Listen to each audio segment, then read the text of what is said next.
하나님의 말씀 오늘도 창세기 19장으로 가겠습니다. 오늘은 19장 12절에서 16절까지만 보겠습니다. 사람들이 롯에게 이르되 이외에 내게 속한 자가 또 있느냐? 내 사위나 자녀나 성 중에 내게 속한 자들을 다 성 밖으로 이끌어내라. 그들에 대한 부르짖음이 여호와 앞에 크므로 여호와께서 이곳을 멸하시려고 우리를 보내셨나니 우리가 멸하리라. 롯이 나가서 그 딸들과 결혼할 사위들에게 말하여 이르기를 여호와께서 이 성을 멸하실 터이니 너희는 일어나 이곳에서 떠나라. 그의 사위들은 농담으로 여겼더라. 동틀 때 천사가 롯을 재촉하여 이르되 일어나라. 여기 있는 내 아내와 두 딸을 이끌어내라. 이 성의 죄악 중에 함께 멸망할까 하노라. 그러나 롯이 지체하매 그 사람들이 롯의 손과 그 아내의 손과 두 딸의 손을 잡아 인도하여 성 밖에 두니 여호와께서 그에게 자비를 더하심이었더라. 아멘. 철학자 키엘케고르는 종말에 대하여 이렇게 비유한 적이 있습니다. 초만원 극장 밖에서 불이 났습니다. 불이야 소리를 지르면 많은 사람들이 뛰쳐나가기 위해 아우성을 치다가 결국 넘어져 발에 밟혀 죽게 될 그런 아비규환이 될 것이라 생각을 하고 한 배우가 공연을 멈추고 사람들 앞에 나서서 아주 차분하고 진지하게 안내를 해줍니다. 여러분, 지금 밖에서 불이 났습니다. 여러분이 한꺼번에 뛰쳐나가면 모두 다 죽을 겁니다. 출입구는 뒤와 좌우에 하나씩 있습니다. 출입구 가까이에 있는 분부터 차례로 나가시면 우리 모두가 다 살 수 있습니다 라고 말했어요. 그러나 관중들은 그의 말이 연극의 일부인 줄로 알고 박수를 치며 웃고 떠드는 거예요. 실제 상황이라고 아무리 소리를 쳐도 믿어주는 사람이 없더랍니다. 연기가 슬슬 스며들어오고 불길이 순식간에 이 극장 안을 뒤덮어 버렸어요. 이미 때는 늦고 만 것입니다. 종말의 징조가 왔다는 말을 농담으로 흘려보내서는 안 된다는 것을 그렇게 우리들에게 보여줍니다. 오늘 본문은 그렇게 하나님의 경고를 무시하고 하나님의 경고의 말씀을 농담으로 여기거나 또 본문 뒤에는 오히려 그 말씀을 무시하고 뒤돌아보다가 죽은 한 여인의 이야기를 소개해 주고 있어요. 이 여인은 롯의 아내로 소돔과 고모라 성에 살고 있었습니다. 죄악이 가득한 이 성에 하나님의 경고가 임했습니다. 소돔과 고모라가 멸망한다. 그 멸망하는 이유는 뭐냐? 그 이유는 한 세 가지로 꼽을 수가 있을 것 같아요. 첫째는 무신론이지요. 무신론. 두려운 존재가 없다는 거예요. 자기들 하고 싶은 대로 하고 산다는 말이에요. 제가 자주 그런 얘기 하잖아요. 무신론적 신앙자들이 교회 안에 있다. 정말 그렇습니다. 하나님을 믿는다고 교회를 다니는데 그 하는 모양을 보면 전혀 하나님을 믿는 게 아니에요. 자기 마음대로 하고 싶은 대로 그러고 삽니다. 말씀이 말하는 거 그거 다 무시하고 자기 하고 싶은 대로 그러고 사는 사람들이 있어요. 그건 신앙이 아니잖아요. 그렇죠? 그게 무신론적 교회 생활이라고 저는 그렇게 말해요. 여러분, 그러한 어리석음은 그 다음으로 가는 겁니다. 둘째 이유는 뭐냐? 배금주의 때문입니다. 물질 만능, 물질 우선, 물질 연연, 이기와 욕심에 근거해서 물질을 붙들고 늘어지느라고 그러느라고 산다는 거예요. 더 가지고 더 누릴 욕심만 채우고 사는 겁니다. 그래서 세 번째 이유로 가는 거예요. 퇴폐 문화입니다. 노세 젊어서 노세, 노세 젊어서 노세만 아니라 즐기고 누리는 게 전부라고 생각하며 두려움 없이 흥청거리는 거예요. 우리가 희년의 안식에서 유의해야 할 것 그것입니다. 저는 여전히 목회적 골몰에 애쓰는 이유가 그것입니다. 우리가 그저 안식하고 쉰다고 먹고 마시고 노는데 목적이 있는 게 아니라는 말씀을 어제도 드렸어요. 쉬되 제대로 잘 쉬어야 된다. 영적으로 재충전하면서 잘 쉬어야 된다. 그런 말씀을 끊임없이 드리는 이유가 바로 여기에 있어요. 안타깝게도 소돔은 그렇질 못했어요. 그래서 멸망하는데 하나님께서는 그 가운데 롯의 가족을 구원하기 위하여 이 성을 떠나라 말씀합니다. 마지못해 따라 나선 롯의 아내는 그만 뒤를 돌아보다가 소금 기둥이 되고 만 거예요. 이게 마지못해 하는 일은 항상 문제입니다. 마음에 없는 일을 최선을 다해서 하지 않게 되는 거예요. 그러니 자꾸 실수가 생기고 문제가 생기고 결국 자기 무덤을 파게 되는 거죠. 어느 순간에는 자기 맘대로 하기까지 하는 거예요. 그게 결정적인 문제가 되어집니다. 여러분, 우리는 본문 이야기를 통해 몇 가지 교훈을 찾아야 됩니다. 도대체 왜 농담으로 여기고 왜 뒤돌아봤느냐 하는 거예요. 첫 번째 꼽을 수 있는 것은 불신앙 때문입니다. 1절에 보면은 두 천사가 소돔의 멸망 사건을 알리기 위해 롯의 집을 방문하잖아요. 그리고 14절에 보면은 사위들은 농담으로 여겼다 말씀하고 있어요. 아니, 하나님의 말씀인데 농담으로 여겼다? 대충 들었다? 그건 뭐예요? 말씀에 대한 진지함의 문제예요. 말씀에 대한 절실함의 문제입니다. 여러분, 말씀을 무시하면 다음이 없어요. 말씀을 무시하면 미래가 없습니다. 오늘 본문 뒤에 17절에 보면 머뭇거리고 지체하는 이 롯과 그의 가족들을 급히 끌어내 도망치게 하면서 돌아보거나 들에 머무르지 말고 산으로 도망하여 멸망함을 면하라 말씀하고 있어요. 여러분, 강권은 사랑입니다. 강권적인 말씀은 사랑의 말씀입니다. 구원하시기 위해서 말씀하시되 조건을 하나 더 하십니다. 그 역시 온전한 구원을 위한 사랑의 말씀입니다. 사랑으로 받으면 정신이 나는 거예요. 예수님께서 부자 청년에게 권면했잖아요. 내가 가진 것을 가난한 사람들에게 나눠주고 그러고 나를 따라와라. 근데 그 말씀을 하시기 전에 성경은 분명히 말씀해주고 있어요. 사랑하사 말씀하시되. 여러분, 성경을 한번 찾아보세요. 사랑해서 주시는 말씀이에요. 부족한 종이 이 강단에서 선포하는 모든 말씀도 다 마찬가지. 여러분들을 사랑해서 드리는 하나님의 말씀입니다. 사랑의 말씀으로 받을 때 정신을 차리고 제대로 잘 신앙하며 살 수 있게 되어지는 거예요. 그런데 롯의 처는 머뭇거리고 뒤를 돌아보았다는 거죠. 뒤돌아보고 뒤돌아서고 그렇게 세상을 놓지 못하면 그러면 제자리 걸음인 거예요. 뒷걸음질하는 거예요. 신앙의 발전도 신앙의 미래도 없게 되어지는 거예요. 하나님은 우리에게 결코 힘들거나 어려운 것을 명령하시지 않는데 근데 그걸 하지 못하더라고요. 롯의 아내는 자기를 살리기 위해 주시는 하나님의 명령을 불신했어요. 저는 여기서 참 다행이다 하는 생각이 들었어요. 죄송한 얘기지만 다른 많은 아내들이나 마치 하와처럼 다른 많은 아내들처럼 남편이나 자녀들을 끌고 들어가지 않은 게 그나마 다행이다.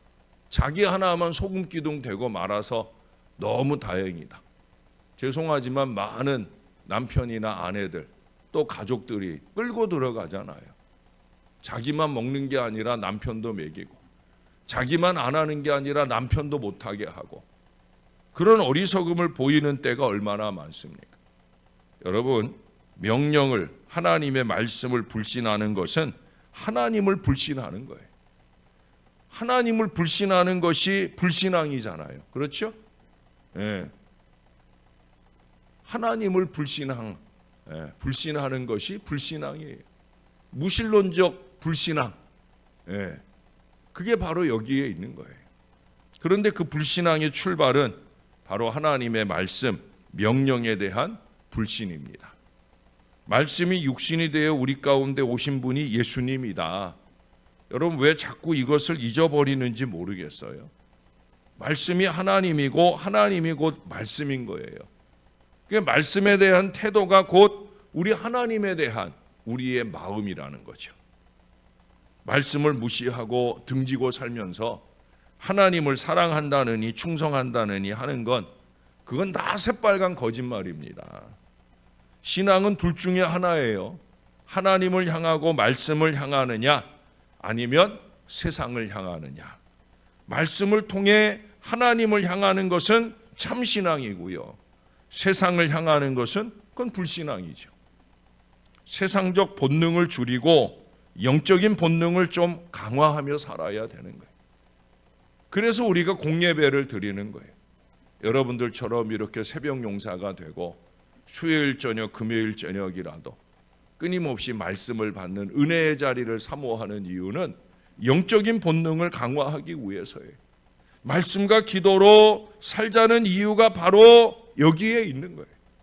영적인 본능, 신령한 삶은 말씀과 기도가 최선의 비결이죠. 말씀과 기도 없이 어떻게 영적인 본능이 강화되겠어요? 절대 안 됩니다. 제가 목회를 수십 년 한 사람 아닙니까? 수없이 많은 교인들을 봤어요. 말씀과 기도 없이 신령해진다? 아니 그게 어떻게 가능하겠어요? 그렇죠? 절대 불가능한 거예요. 말씀과 기도가 신령함의 비결, 영적인 본능이 강해지는, 영적인 근육이 강화되는 바로 그 비결인 거예요. 여러분 이 선언을 순종해야 영적 본능이 강한 말씀 신앙자가 될 수 있다는 거예요. 멸망하지 않게 되는 비결인 거예요. 두 번째 이유를 꼽자고 하면 세상 욕심 때문입니다. 26절에 보시면 롯의 아내는 뒤를 돌아보았으므로 소금 기둥이 되었더라 말씀하고 있어요. 왜 뒤돌아봤는지 그 이유가 구체적으로 명시되어 있지는 않습니다만은 대부분의 주석학자들은 그녀가 누리고 살았던 그 소돔성에 대한 미련 때문이었다라고 해석을 하고 있어요. 저는 거기에 덧붙여 이렇게 표현합니다. 미련이 미련입니다. 따라해 보십시다. 미련이 미련이다. 두 미련이 다르다는 거 아시죠? 예? 서로 다른 미련입니다. 첫 번째 말한 미련은 뭐예요? 과거 연년, 과거 지향의 마음입니다. 세상 연년의 마음입니다. 그런 미련이 어리석음의 미련인 것입니다. 새날이 열리려 하는데 더군다나 구원의 미래가 열리는데 자꾸 과거의 덫으로 세상 세속의 덫으로 발목을 잡는 게 그게 최고 미련인 거예요. 그래서 미련은 미련이다. 여러분 이거 잊지 마시기 바래요. 미련은 미련입니다. 소돔성은 사치 향락 문화가 발달한 곳입니다. 그녀는 거기 사는 동안 사치에 물들었고 풍족하고 편리한 생활에 대한 향수가 있었습니다. 편리가 아니라는 거죠. 여러분 어제도 제가 말씀했잖아요. 말씀 중에 제가 노래 한 곡을 불렀죠. 엄마야 누나야 간편 살자. 예? 간편 사는 게 그게 좋은 거 아니라고 그랬죠. 소돔성은 간편이 만연했어요. 롯의 아내는 그 간편에 익숙해 있어요. 그래서 그 간편, 그 편리함을 뒤돌아보다가 결국 소금 기둥이 되었다는 거죠. 한마디로 말하면 떠나기가 싫은 곳을 억지로 떠나고 있었더라 하는 거예요. 아까도 얘기했지만 마지못해 억지로. 여러분 그렇게 하면 항상 문제가 생겨요. 예. 그래서 저는 자원하는 것. 예. 연말 되면 우리가 자원, 헌신 자원서를 서리 집사 자원서를 내잖아요. 자원하는 거예요. 우리 교회 모든 헌신은 자원하는 거예요. 최대한 자원. 그러나 이 일은 당신이 꼭 해줬으면 되어야 되는 일만 권하지 웬만하면 다 자원하게 합니다. 왜? 억지로 하면 문제가 터지니까. 자, 그럼 그렇게 뒤돌아보면 어떻게 된다고 그래요? 아까 26절 말씀드렸잖아요. 롯의 아내는 뒤를 돌아보았으므로 어떻게 됐다고요? 소금 기둥이 되었더라. 롯의 처가 그토록 미련을 버리지 못하고 미련을 떨다가 뒤돌아보다가 그 소돔과 고모라, 여러분 그 소돔과 고모라를 24절에 보시면 유황과 불을 소돔과 고모라에 비같이 내리셨다고 그렇게 멸망하고 말았어요. 28절에 보시면 온깃가마에 연기같이 치솟았다 그런 말씀도 합니다. 여러분 그렇게 망할 세상에 미련을 두고 연연하며 뒤돌아보았으니 이게 얼마나 한심한 일이에요. 함께 망하자는 것이죠. 과거 연연이, 세상 연연이 이렇게 무서운 거예요. 그래서 저는 강단에서 자꾸 얘기하잖아요. 과거 연연하지 말아라. 세상 연연하지 말아라. 왜? 소돔 고모라와 같이 함께 멸망하고 소금 기둥 될 수 있으니까. 아니 내 사랑하는 양들이 그렇게 그런 어리석은 길로 가는 걸 목사가 그냥 내팽개쳐 두고 있다고 하면 그게 목사입니까? 아니죠. 사랑하는 목자라고 하면, 양을 사랑하는 목자라고 하면 자꾸 강권해야 된다는 거예요. 앞으로 나가질 못하니까, 새로운 은혜의 미래로 전진할 수 없으니까 그러면 안 된다. 그러면 안 된다. 왜? 기독교는 미래지향의 종교입니다. 대부분 성공하는 사람은 미래지향적인 사람입니다.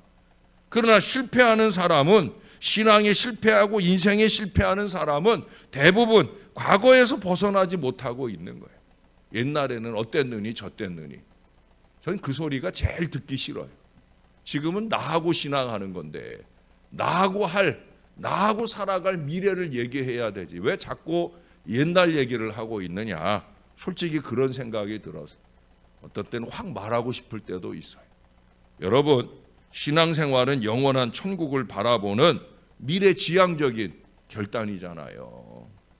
교회 생활도 앞으로 할 일, 해야 할 일들로 이야기꽃을 피워야 되는 거예요.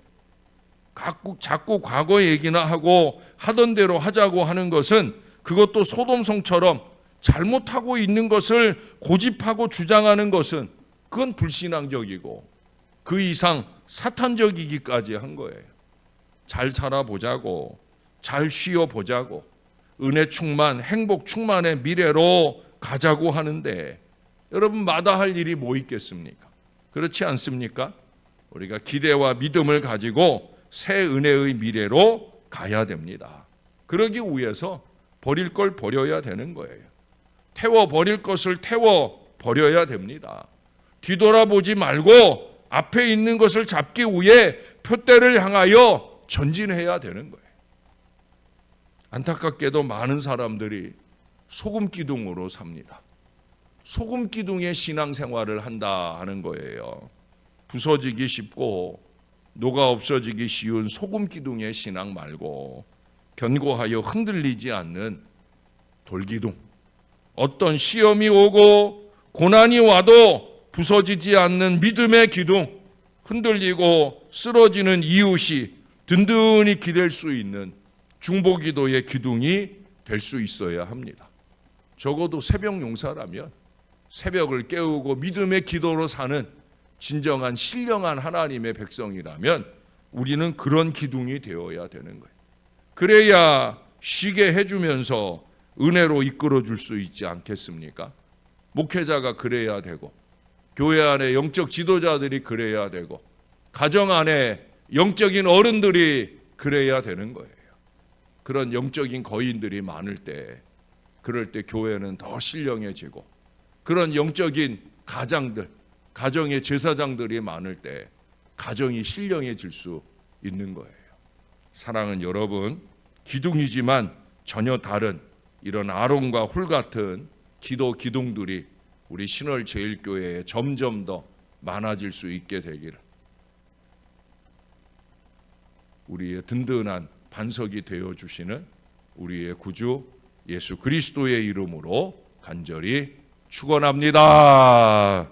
기도하겠습니다. 좋으신 하나님, 오늘도 믿음의 기둥, 기도의 기둥이 되어 보고자 새벽을 깨웠습니다. 말씀과 기도의 기둥이 되어 보고자 새벽을 깨웠습니다. 늘 녹아 없어지고 아무것도 아닌 듯 부스러지는 소금 기둥의 신앙을 신앙인 줄 알고 착각하며 사는 무신론적 불신앙이 아니라 정말 하나님을 제대로 믿고 말씀과 기도로 날마다 신령하게 되는 그런 영적인 본능이 강한 견고한 믿음의 돌기둥이 되기 위하여 새벽을 깨웠다는 것, 여러분 우리가 이것을 잊지 말고 살게 하여 주옵소서. 한 해가 다 끝나갑니다. 새해가 시작이 되어집니다. 열심히 헌신한 우리 주 안에서 쉽니다. 영적으로는 쉬는 것이 아니라 오히려 더 재충전하며 강건하게 되는 은혜의 한 해를 보내려 합니다. 미래로 향해 나아가려 합니다. 과거 연연하고 과거 집착하는 어리석은 인생들은 또 불평하고 원망하며 발목을 잡으려 할 터이지만 그러나 우리는 갈 것입니다. 미래를 향해 행복한 은혜의 미래를 향해 힘 있는 전진을 이어가겠사오니 주님께서 주와 함께 하려는 우리의 걸음을 꼭 붙들어 주실 줄 믿습니다. 더욱더 열심 있는 예배 안에서 은혜로 충전하고 영적으로 충전되어서 그래서 이어지는 2027년, 28년 역사들이 이어지는 그 7년 세월 동안에 우리는 더욱더 부흥의 미래를 힘있게 여는 능력의 역사가 펼쳐지게 될 줄로 믿습니다. 그래서 미래로 가려 합니다. 힘 있는 믿음의 돌기둥, 중보기도의 돌기둥 꼭 되어서 누군가 흔들릴 때 곁에서 붙들어주고 힘을 주어서 함께 전진해 나아가는 그런 믿음의 공동체 꼭 될 수 있도록 우리를 붙들어 주옵소서. 말씀을 농담으로 여겼던 인생들이나 또한 말씀을 무시하고 뒤돌아보는 인생들이 절대 되지 않도록 우리를 꼭 붙들어 주시옵소서. 오늘도 우리의 중보기도가 필요한 주님의 자녀들이 있습니다. 스텐트를 심기 위해 세 번째 이제 다시 시도를 합니다. 오늘은 꼭 우리 김용만 장로님 그 치유를 위한 시도가 좋은 결말을 맺게 도와 주옵소서. 그 이상의 치유 역사에 좋은 은혜가 임하게 도와 주옵소서. 항암 치료받는 주의 자녀도 꼭 붙들어 주셔서 능력 있는 치유 역사를 통해 이후에는 더 강건하게 하나님 믿고 의지하며 살아갈 수 있게 역사를 더하여 주옵소서. 6번의 공연을 향해 아버지 하나님 필리핀을 향하는 우리 서원실 권사님 오늘부터 토요일까지 레위 선교 합창단과 함께 그 은혜 여정을 나아갈 때 많은 영혼들이 복된 찬양을 들으며 은혜도 받고 구원도 받는 역사가 일어나게 주님이 도와 주옵소서. 이 모든 일들을 하나님의 뜻대로 하나님의 이름으로 하는 일이오니 하나님 우리의 믿음의 기도가 주님의 이름으로 능력 기도하는 하나님의 자녀들 늘 되어지게 새벽 농사들의 영성을 뜨겁고 은혜롭게 붙들어 주시옵소서. 말씀 중심의 분명한 신앙 다짐을 늘 주 안에 이루어가는 하나님의 사람들 다 되게 은혜를 베풀어 주옵소서. 감사드립니다. 예수님 이름으로 기도합니다. 아멘.